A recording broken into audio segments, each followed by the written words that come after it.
All right, I have a new book I'm going to start reading to you called Encyclopedia Brown, Boy Detective.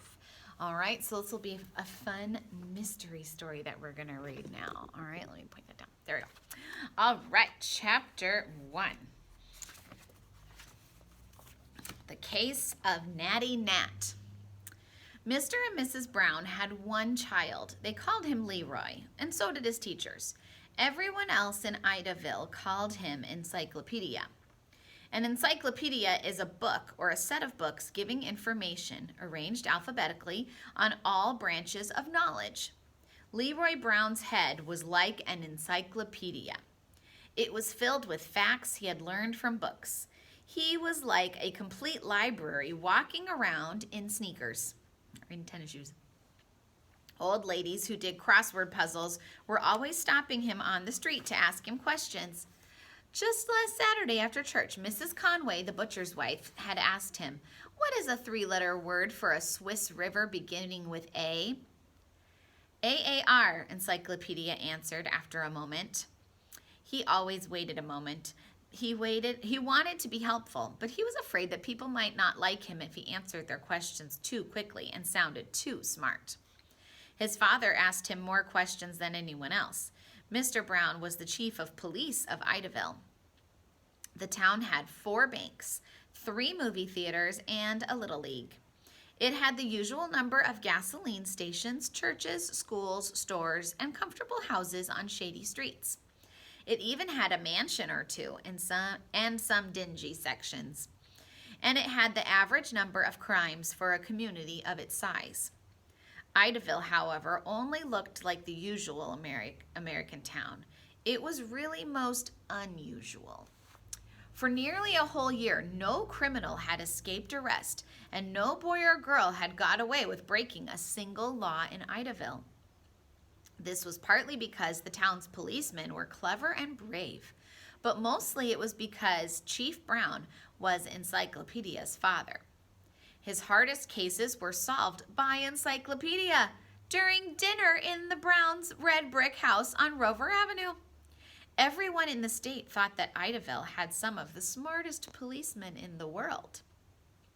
Of course, nobody knew a boy was the mastermind behind the town's police force. You wouldn't guess it by looking at Encyclopedia.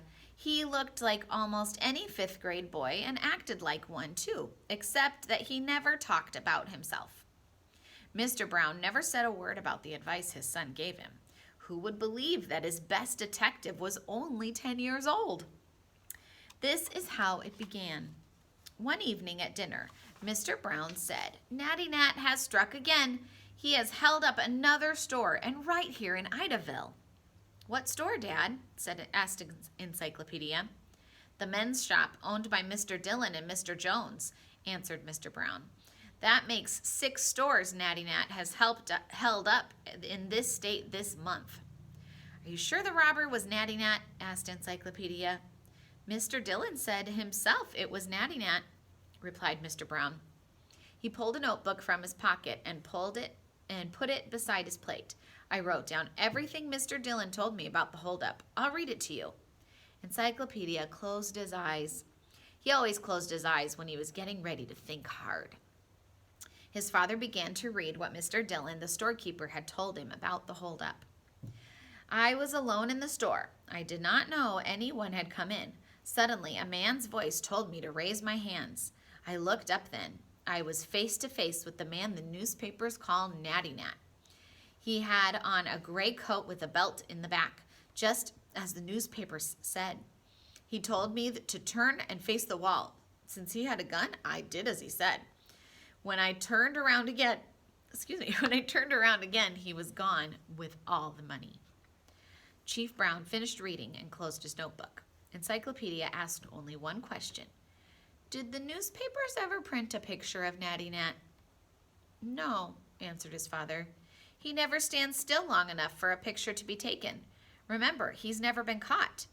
But every policeman in the state knows he always wears that gray coat with the belt in the back." "Nobody even knows his real name," said Encyclopedia, half to himself. "Natty Nat is just what the newspapers call him." Suddenly he opened his eyes. Say, the only reason Mr. Dillon thought it was Natty Nat was because of his gray coat, he said. The case is solved. There is nothing to solve, objected Chief Brown. There is no mystery. Mr. Dillon was robbed. The hold-up man was the same one who'd been robbing other stores in the state. Not quite, said Encyclopedia. There was no hold-up at the men's shop. What do you mean? Exclaimed Mr. Brown. I mean, Mr. Dillon wasn't robbed, Dad. He lied from beginning to end, answered Encyclopedia. Why should Mr. Dillon lie? Demanded his father. I guess he spent the money. He didn't want his partner, Mr. Jones, to know it was missing, said Encyclopedia. So Mr. Dillon said he was robbed. Leroy, said his mother, please explain what you are saying. Here's a picture.